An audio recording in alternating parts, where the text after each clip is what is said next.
Hello everyone and welcome back to my channel, and I am here once again with another monthly reading wrap-up. As always, I'm going to be breaking down this video by genre so you can skip around, and then within each genre I go from my lowest rated book to the top rated book in that genre. And of course I always start with books that I reread to help me fall asleep. First, we have Howl's Moving Castle by Diana Wynne Jones. This is a 4-star read for me. Very nostalgic and very whimsical and lighthearted fantasy. Then I once again read Band Sinister by KJ Charles. Shush! This is my 4th read of this book in a month and a half. Shush. And then I, of course, again, read The House in the Cerulean Sea, which is another 5-star read. This is, I don't know, the 5th or 6th time I've read this book this year. I really just need some serotonin in my life, and when that happens, I pick up books that I know are just gonna make me happy, and this is one of them. I also read Strange the Dreamer by Laini Taylor. This is another favorite. However, I realized that this book has it's got some really serious themes, and it was getting too intense for me to fall asleep at night. So if I want to continue rereading onto the sequel, that's gonna have to be a dedicated effort, because I gotta be in the mood, because it's really hard hitting and deals with lots of serious themes. So I loved this book, 5 out of 5 stars, but you gotta be in the mood for it. And the last reread I have is The Kiss Quotient by Helen Huang. This is a 4-star read. I really love this book quite a bit. It's not a 5-star read though, because the love interest Michael is, some of his internal struggle is not my favorite. So those are all the books that I reread. Next, we're going to talk romance, and my lowest rated romance was a book called Baking Me Crazy by Carla Sorensen, and I gave this book a 2.5 stars. Lots to say about this one, actually. This is about a young woman who is in a wheelchair, and she has a best friend, and the best friend is in love with her and has been for many, many years. And this is the story of them admitting their feelings for each other and getting together. I was hoping this would be about Jocelyn a little bit more. She brings up a couple of topics, like finding employment as a disabled person can be really challenging, or having a career as a disabled person. I was hoping that theme would be explored through the baking aspect. She gets a job at a bakery, but that really didn't play a role in the story at all, and it was really focused on the romance, which is usually fine for me, but I was just hoping that there would be a little bit more nuance there when discussing the disability aspect of this romance book. Another thing I felt was I didn't feel like there was much of a character arc for either Levi, who's the male lead, or Jocelyn. They just kind of end up together in the end, and that's fine, but it just wasn't as fleshed out, and again, it didn't have as much nuance as I wanted it to, so that's why I gave it like a 2.5 stars. I did enjoy it, but not to the extent of some of the other romance books that I have loved in the past. Then we have Zenny by Rebecca Weatherspoon, and I gave this one 3.5 stars. I quite enjoyed it. This is a sequel. The first book in this series is called Rafe, which I read a couple of months ago and really enjoyed, and this features female Black protagonists primarily. And Zenny is following the title character Zenny as her aunt passes away and leaves her a bunch of money, but the only way she can get the money is if she marries a man, and that man specifically has to be this very hunky-chunky Scotsman. A little ridiculous. The conceit of the novel is really silly, but the marriage of convenience trope I think was done quite well. It was a lot of fun to read, and this was very steamy, very steamy. Rebecca Weatherspoon has some good smut in her books. I really enjoy her smut scenes. Both of the characters are bisexual, which is great. We love to see our fellow bis represented. The one thing that is holding me back from giving this book like a 4 or a 5 stars is because when the characters meet for the first time, you know that they are in love with each other pretty much right away, and it doesn't feel like throughout the course of the novel that you don't feel the stakes or the tension. It just felt like they're in this marriage convenience. You know it's gonna have a happy ending, but even still, you don't feel any of the tension that, oh, they're gonna break up over something. Like, there didn't seem to be much at stake. It's like, yeah, they get married so they can each get a little bit of an inheritance from this aunt, but even so, the stakes of that aren't very high. So the climax of the novel doesn't feel like we were building up very much to that point. It just felt kind of flat. I enjoyed their relationship and the smut and the romance aspect, but there was just kind of a lack of tension in this one that held me back from just absolutely loving it. I still really recommend this one if you are interested, and yeah, 3.5 stars. Then we have A Little Light Mischief by Cat Sebastian, and I gave this 4 stars. This is a cute little novella. It's only like 150 pages. It's about 2 women falling in love with each other while they enact vengeance on the men that have wronged them. And I thought it was cute. I thought it was really fun. It's a historical queer romance, and I'm actively trying to seek those out a little bit more since I've discovered them over the summer. And yeah, I thought this was a good time.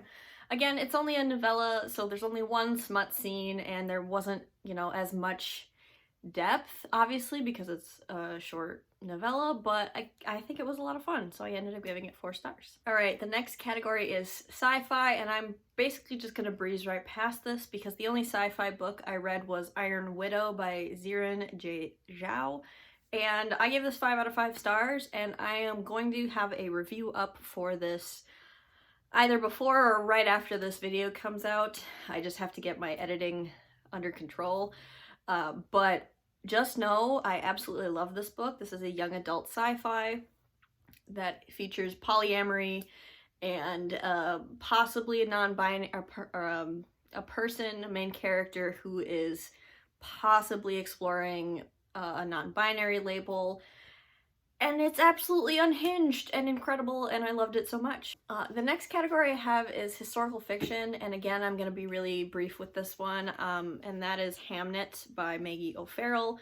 This, I have a whole vlog and review up for on my channel already. Again, I won't go into it, but oh my gosh, this is following Hamnet Shakespeare, who's the son of William Shakespeare, as well as the entire Shakespeare family as they deal with the plague. And it was fantastic, incredible. I cried really, really hard at the end of this. This won a whole bunch of awards in 2020, and it absolutely deserves all of the accolades that it receives. I highly, highly recommend it. But of course, trigger warnings for parental death, death of a child, and some abuse of a child by a parent. So just look up triggers for this one and, you know, go into this one knowing that it's pretty sad. And then we have the horror category, and they are both by Caitlin Starling, and I will talk about both of them simultaneously. We have Yellow Jessamine and The Death of Jane Lawrence. Yellow Jessamine is a short story or a novella, and The Death of Jane Lawrence is a full-length novel, both by Caitlin Starling, and I did not like either of these. The Death of Jane Lawrence is part of that vlog that I have with Hamnet, so again, you can check that out if you want additional thoughts, but about 50% into the book, it just took a turn that I wasn't behind. Yellow Jessamine just didn't do anything for me in particular. I think there was so much world building that the author was trying to pack into such a short story that I just ended up feeling really disconnected from the characters. And when the thing happens at the end, I was like, I don't care, which is rough.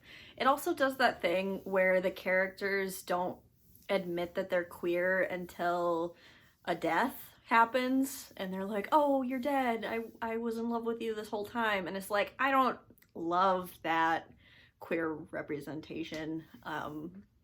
So yeah, neither of these did it for me, which is really unfortunate, but I think I'm gonna give Caitlin Starling one more try, because I did love The Luminous Dead by them. So we'll see what else they come out with. And Yellow Jessamine I gave 2 stars, and The Death of Jane Lawrence I gave 2.5 stars, but I really didn't enjoy either of these that much. All right, the last category is fantasy, and we have to start with the lowest rated, and this one hurt my feelings. I thought that I was gonna love this book, and it ended up being 2 stars for me. The Wolf of Oren-Yaro by K.S. Veloso. This is a story about a woman who is a queen of a kingdom that has a bunch of like rival lords that are fighting with each other all the time. So she tries to like keep the peace. She has a hard time keeping the peace in her own kingdom. And basically 5 years previously, her husband like left her. He was her ruler. He was the king and he just left. And so and they have a son together. And so at the beginning of the novel, she gets a letter from the husband and he wants her to come to him so they can reconcile and maybe talk about him going back. So I was really excited about this because I think that type of character, this woman who's a little bit older, I mean, she's like late 20s, so she still has, a 7 or 8 year old son. But it's, a woman who is a mother and she's a single parent. She's a ruler of this kingdom. It had a lot of elements going for it. She's obviously going into a trap, so kind of watching that unfold was intriguing to me, but there was just something missing.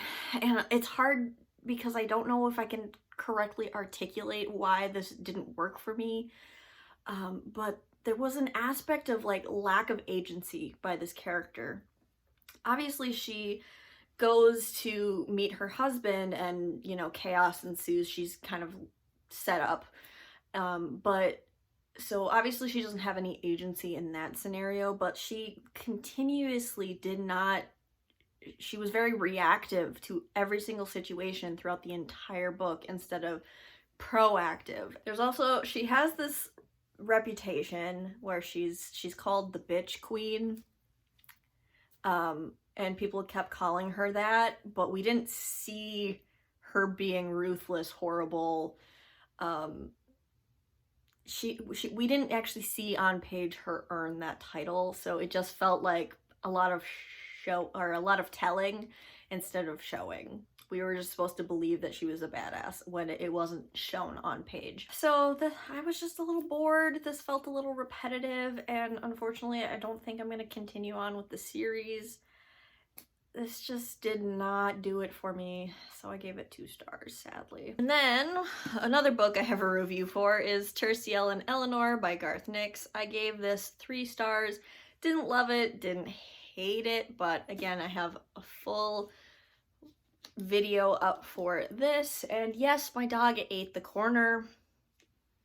Let's shame her in the comments. The last book I have to talk about is In the Ravenous Dark by A.M. Strickland, and I'm really excited to talk about this one.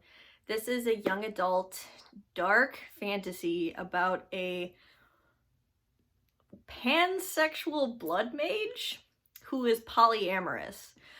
So this is super queer and poly and very dark. This has to do with like death magic, blood magic, all that good stuff.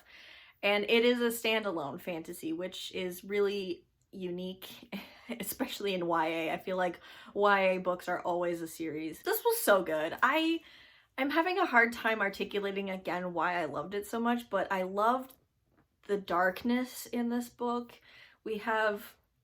At first I wasn't loving it, I gave it a 4.5 stars. And in the beginning I wasn't loving it, but once the main character, she goes to the palace and she's kind of trapped in the palace, and once we started getting into like royal family politics, that is my jam. I hate to admit it, but I love royal families stories, or stories centering royalty, you know, that political structure. I just eat it up. And she's kind of trapped in that scenario, so that was just A+ for me.